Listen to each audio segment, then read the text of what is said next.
Sa mga kabayan ko pong nangangarap na mag-aral ulit, gawin nyo lang po. Hindi naman siya yung, hindi porket matanda ka na or bata, hindi nyo na gagawin or basic kayo sa trabaho. Tsaka kung may dreams talaga kayo, kailangan nyong i-pursue na never give up.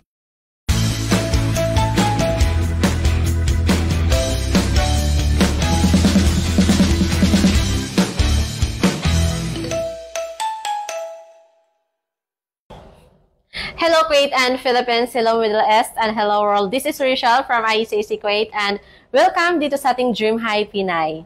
Sabi nga, your dream can come true if you have the courage to pursue it. At ngayon, tunghayan po natin ang kwento ni Ma'am May, isa sa mga students namin dito sa Diploma in Health and Social Care. So, una po sa lahat ma'am, pakilala ka sa lahat ng mga nanonood sa atin ngayon. Hello, good afternoon po at good afternoon sa iyo, ma'am. Yes. Ako po si May Nacario Welsh, 38 years old. Dati po ako nagtatrabaho dito for like 9 years. Tapos, housewife na lang po ngayon. Okay. So, welcome to Dream High Pinay. And ngayon, mapapanood nila tong kwento mo, which is 9 years ka na dito sa Kuwait. Opo. Ayan. So, paano mo siya naisipan, ma'am, na mag-enroll dito sa ICC sa Diploma in Health and Social Care po? Actually, yung husband ko talaga yung nagkurso sa akin na kukunin ko yung kurso na to. Kasi, alam ko naman kasi yung ICEC from since 2017. Nag-enroll ako dito ng management tsaka computer na din po. So, hindi na siya bago sa akin. Ayan. So, all the students ka na ng ICSA. Okay. So, yun. Ano yung nag-motivate sa'yo, ma'am, para matapos mo yung Diploma in Health and Social Care po? Siguro sa curiosity ko na rin na gusto ko matutunan yung paano gawin yung mga, alam mo yung sa BP, yung lahat ng mga basic caregiving skills na pag-check ng mga vital signs. Kasi yung mother ko din is diabetic.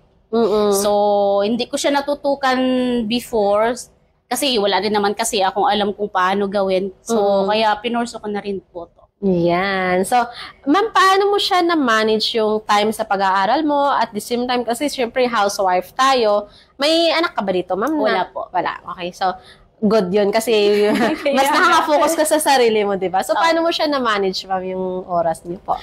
Bakante naman ako everyday. So, kasi wala din naman akong trabaho, nasa bahay lang, wala din akong anak.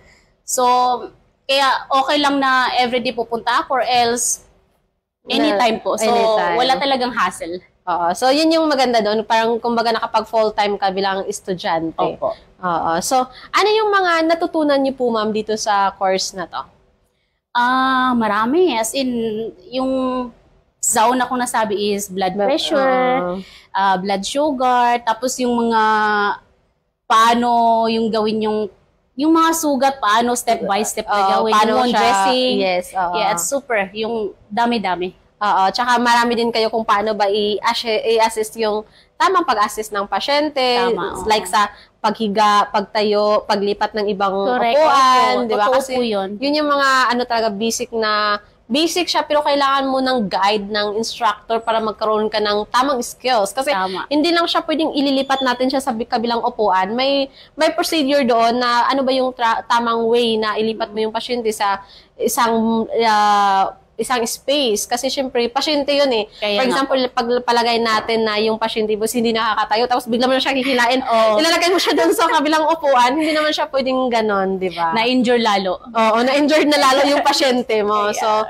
yung pagiging caregiver, kahit sabihin natin na basic skills, yung first na matutunan natin dito, ang kagandahan talaga or yung pinaka-importante is meron tayong proper training. Totoo. Oo, kasi from basic to professional level, matutunan natin yung tamang skills bilang isang caregiver or healthcare assistant, which is yun yung kailangan natin once tayo is mag-apply na ng practical na trabaho. Kasi hindi lang siya more on theory, yung pagtatrabaho natin, practical training talaga siya. Okay? So, ma'am, sa pag-aaral mo dito sa ICC, sa Health and Social Care, may time ba na naisipan mo, kailangan ko na mag-stop kasi parang, hindi ko nakakayanin tong yung mga ganong bagay? Meron talaga. Nung nasa middle time na sabi ko, kaya ko ba to? Kasi nga, hindi lang naman siya practical na ginagawa namin. May module assignment din na gagawin. So sabi ko, kaya ko ba to? Or kailangan ko pa ba itong tapusin or hindi? Pero yung motivation mo na kailangan mo talagang tapusin. Kasi kailangan, diploma din eh. Oo. Kasi more, practical applications and at the same time, yung modules din yung kailangan nyo siyang i-comply, which is yun yung number 1 na pagkukuhanan natin ng grades. And yung mga module assignments natin is hindi siya katulad sa Pilipinas na okay, tawag dito yung multiple choice, fill in the blanks. Meron tayong mga quizzes na ganun, pero yung sa modules natin is more on reflective approach and then more on research din siya. Kumbaga, ibang-iba talaga. Tsaka hindi ko talaga siya naranasan nung high school, kasi high school diploma lang naman. Hindi ko naranasan na gano'n na module or assignment. Yung basic lang naman sa dati, di ba? Oo, tsaka sa ating assignments natin, okay, pag ka na sa Google, okay na yun na yun. Okay, yeah. Dito kasi hindi siya pwedeng copy-paste mo siya sa Google. Kailangan mo maglagay ng reference, di ba? Kailangan mo maghanap ng reference kung saang book mo siya kinuha. So, kailangan mong magbasa. And alam naman talaga natin, yung pagbabasa, yun yung pinakamahirap kung hindi tayo palaging nagbabasa. Kung hindi yun yung hilig natin. Kasi hindi naman lahat mahilig magbasa. Hindi lahat mahilig mag-research, di ba? So, yun yung pinaka number 1 na challenge bilang isang estudyante. Kasi, kailangan mo talagang mag-research, kailangan mong magbasa, kasi magagawa ka ng assignments mo, which is maglagay ka ng referencing. Kailangan mo ng focus talaga, ma'am. Yes, oo. So, paano mo siya na overcome yung time na yun na parang iniisip mo na, kakayanin ko ba to? Ipoproceed ko pa ba tong course ko? Paano mo siya na overcome? Iniisip ko na lang na kailangan kong kunin talaga yung diploma, tsaka skills na rin po. Kasi magagamit ko rin naman in the future kung halimbawa gusto kong pumunta ng ibang bansa. Especially ngayon, in demand siya sa Canada, sa America or Australia. Yes, kasi palagi nating napapanood talaga sa mga news or sa kahit mga nababasa natin na yung pinaka number 1 na kung gusto natin pumunta ng Canada or UK, yung number 1 talaga is yung caregiver, yung pinaka mabilis na pathway kung pupunta tayo ng Canada or UK. So, mas mabilis. Malaki na rin yung sahod. Yes. Compare sa iba, diba? Yes, So, napaka-in-demand na course, napaka-in-demand na trabaho, kahit saan bansa tayo, pwede natin siyang i-apply yung skills natin and of course, yung qualifications natin bilang isang healthcare assistant or caregiver. And ito is, meron siyang 120 units. So, kumbaga kung gusto nyo magpa-evaluate sa WIS, papapa-evaluate natin siya sa WIS. Kasi pag nagpunta tayo ng Canada, minsan yun yung kailangan, yung WIS evaluation. Diba? So, yun. Ano yung magiging advice mo sa lahat ng mga kababayan na nanonood ngayon sa live? Na kasi syempre, sa pagiging isang OFW, and ngayon is nasa housewife ka na, and 9 years ka na dito sa Kuwait, ang dami mo ng mga experience na naranasan, and then, simula sa office management and computer secretarial, dito sa ICC, and ngayon is diploma in health and social care. So, ano yung magiging advice mo sa kanila? Sa mga kabayan ko pong nangangarap na mag-aral ulit, gawin nyo lang po. Kasi hindi naman siya hindi porket matanda ka na or bata, hindi nyo nagagawin or basic kayo sa trabaho, kaya nyo yan. Kasi mahahanapan mo naman ng paraan yun eh. Yes. Tsaka kung may dreams talaga kayo, kailangan nyong i-pursue. Yes. Na never give up. Yes, tama talaga. Never give up sa mga pangarap natin. Kasi ito yung magiging stepping stone natin in the future. Baka, di ba, hindi natin alam kung saan tayo dadalhin ng tadhana. At least ready tayo, equip tayo ng knowledge and qualifications, credentials natin, nag-uplift na din. Di ba? So, yun yung magiging puhunan natin kung gusto natin na mag-iba yung career natin or yung work natin. Ayan. So, ano yung masasabi mo rin, mga advice mo sa mga classmates mo ngayon na patuloy na nagsusumikap na matapos yung kanilang mga modules? Laban lang. Kasi, para din naman sa atin or sa inyo yun lahat. Yes. Tapos, mag-thank you na rin po ako, ma'am, kay Sir Mark. Yes. Tsaka sa ICSA. Kasi kung hindi sa inyo tsaka kay Sir Mark is, wala kami ngayon. Na wala kaming natutunan, wala kaming magiging diploma, or wala kaming pinag-aralan, kumbaga. Yes. And so, thank you so much din kasi in behalf of ICC, lagi ko talagang sinasabi na sobrang thankful kami and grateful sa lahat ng mga students namin na patuloy na nagsusumikap na makapagtapos ng kailang pag-aaral kasi yung success nyo is yun din yung maging success namin. Kasi kayo yung patunay na nandito si ICSA nag-provide ng quality of education sa lahat ng mga kababayan natin na nandito sa Kuwait and outside Kuwait. Kasi si ICSA hindi lang naman siya dito sa Kuwait. Marami na din tayo tayong mga students sa Hong Kong, sa Qatar, sa outside Kuwait, sa Canada. Meron na din tayong mga estudyante sa Canada kasi yun nga, kailangan talaga ng diploma. Kasi nga, ang bilis lang natin maka-apply ng trabaho, pero kinakailangan kasi ng diploma.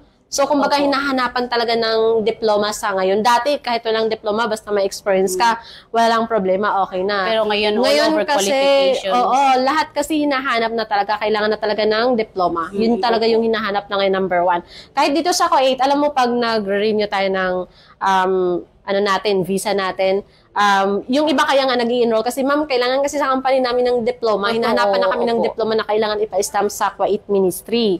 So, yun yung ibang purpose nila bakit sila nag-aral. So, sa 23 years ni ICAC, mag-24 years na ngayong February. So, ang dami na pong mga estudyante, libo-libo na pong estudyante ang nakapagtapos. And isa na dito si ma'am, patunay na si ICAC is nandito siya. Legit tayo.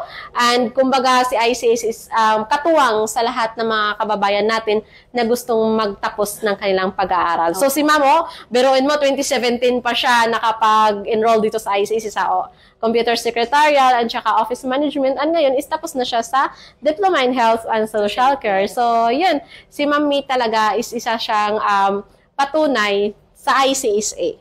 Yan. So, isa siyang proof na nandito si ICAC. Kasi syempre, hindi lang siya mapapanood dito sa Kuwaiti. Ang daming makakapanood ng live na to.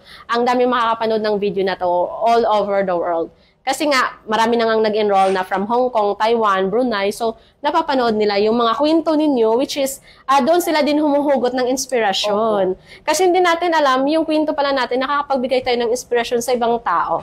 Diba? So, kaya gumagawa kami ng way na at least ma-share namin yung mga kwento ng mga students namin para at least mapupulutan din siya ng aral, mapupulutan siya ng, kumbaga magbibigay din ng motivation sa iba. Kasi ba, biroon mo, pagiging isang OFW, nakapagtapos ka ng pag-aaral, paano mo siya nagawa?